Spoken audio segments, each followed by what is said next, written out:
All right, hello once again, Jeff Scott of Rankin Technical College. And as part of the Rankin Technical College AWD, or Application and Website Development Program, and in particular, the AWD1100 C# Programming Fundamentals class, I've been doing a series of video presentations based on the textbook for the class. That book, as you can see, being Murock's C# 2015.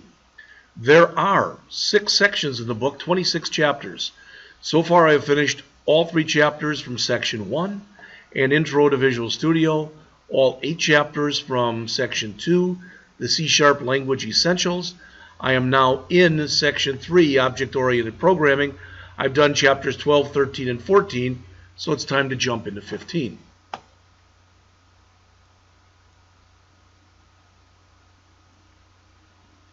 So Chapter 15, as you can see, is entitled How to Work with Interfaces and Generics. We have 2 applied objectives. Use .NET interfaces as you develop the classes for an application, and develop and use your own interfaces. And 3 knowledge objectives. Distinguish between an interface and an abstract class.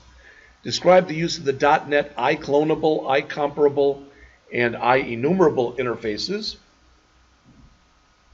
Finally, in general terms, describe the use of generic interfaces. All right. In some ways, an interface is similar to an abstract class. In other ways, it is not. Okay, first thing, you inherit from an abstract class. All right? You implement an interface. So, both interfaces and abstract classes provide signatures,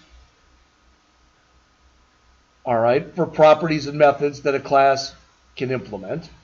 All of the members of an interface are abstract. But in an abstract class, if you remember, we had some variables in there when we did that product as an abstract class that were not abstract. A class can only inherit one other class. Multiple inheritance, which is possible in a language like C#, is not possible in, multiple inheritance, which is possible in a language like C++, is not possible in C#. You can inherit from either 0 classes or 1 class. But you can implement as many interfaces as you need to, 0 or more. Interfaces cannot declare static members, although abstract classes can. So, an interface consists of a set of signatures for 1 or more methods, properties, indexes, or events. By convention, interface names begin with a capital I, which shows that they're an interface. So notice I displayable. To implement an interface, the class must name the interface with the class description and provide an implementation for everything that's there. Now, some of the interfaces that are defined by the .NET framework, I guess we're going to see this first. So iDisplayable. So product inherits from iDisplayable, meaning it needs to have a getDisplayText method that takes in a string and returns a string. There's the getText method, takes in a string, returns a string. And there's code that would use it. All right. So I've already gone through this. Some of the commonly used .NET interfaces: iCloneable, iComparable, iConvertible, and iDisposable. And there are other ones as well. iEnumerable, which you're going to see a lot more as you go on in here. iEnumerator, iCollection, and iList. Again, this is not meant to be a complete list. iDictionary, but it's fairly comprehensive.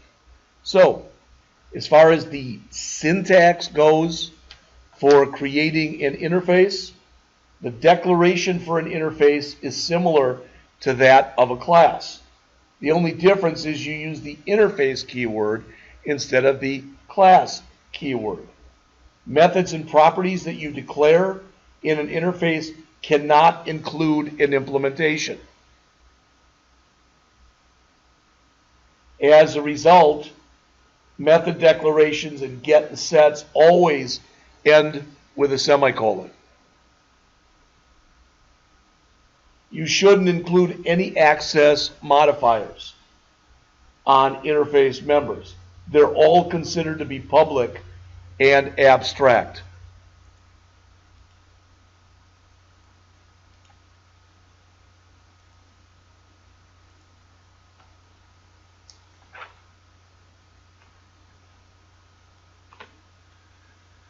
So here is an interface, this iDisplayable that we already looked at, that defines a method. Down below that, we've got another interface that defines two methods and a property. Again, notice that the guts, or what is inside of the curly braces, in all of these cases, does not have an access specifier. So there's no public, private, protected, etc. in here or in there. It is possible for an interface to inherit from another interface. Now, as far as implementing an interface, you can see the examples here. If you declare a class that implements one or more interfaces, you type a colon after the class name, then you list the interfaces, and if there's more than one, they're comma separated. If a class inherits another class, you must include the name of the inherited class before you put in the interface. So it has to be in this order. You couldn't have the interfaces first. After you enter the name of an interface on a class declaration, you can automatically use stubs for members of the interface. What that means is you can click on the light bulb that appears in the left margin when you do this, and the system will create it for you automatically. All right, so that doesn't exist. You click on the bulb, and it's going to create that for you. Now, you'd have to go in and make changes to it, but at least it starts it for you. So that's the kind of code that you get when you implement the interface. Okay. All right. Here is a product class that implements the iCloneable interface. In fact, it implements both iDisplayable and iCloneable. So anything that's defined in iDisplayable or iCloneable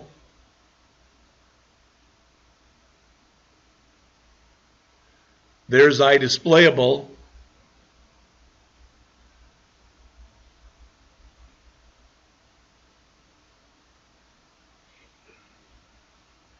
So that's got this in it, and iCloneable, which is a built-in .NET interface. There's the clone. So here's code, as they mention here, that creates and clones a product object. All right? Why does that matter? Well, think about it this way. In the example they show here, it's not a big thing.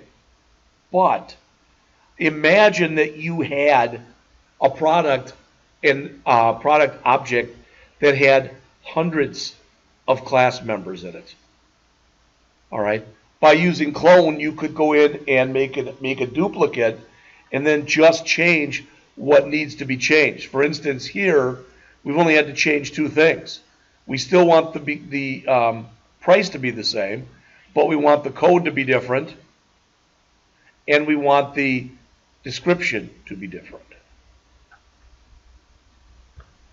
As always, I like to check these, make sure I don't go over 15 minutes. All right.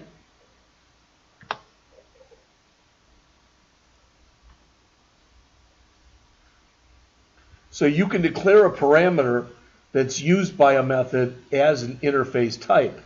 Then you could pass any object that implements the interface to that parameter.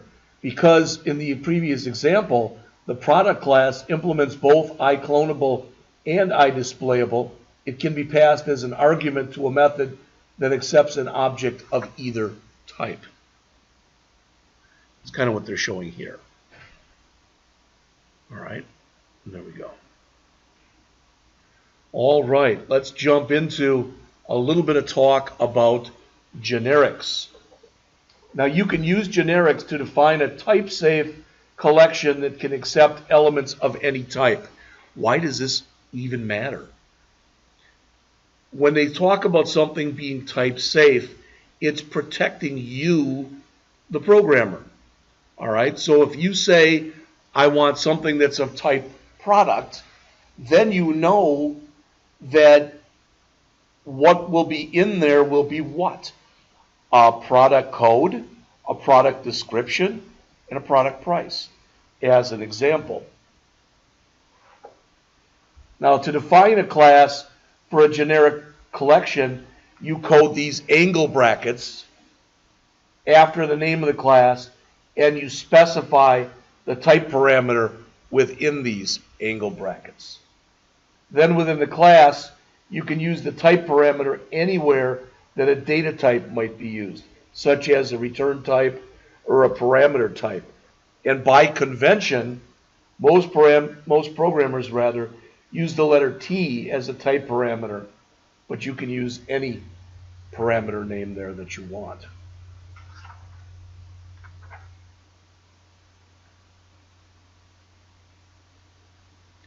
Now, shown here is code that uses the CustomList class.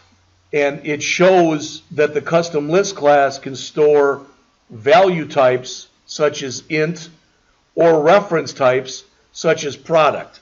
Value types meaning they're scalar, there's only one, or reference meaning they're a type of object. More importantly, it shows that the CustomList class works like any other generic class that's defined by the .NET framework. In other words, you can define something yourself and give it the same kind of powers, so to speak, that a .NET framework generic class would have. All right, but you are responsible for providing the associated functionality for this.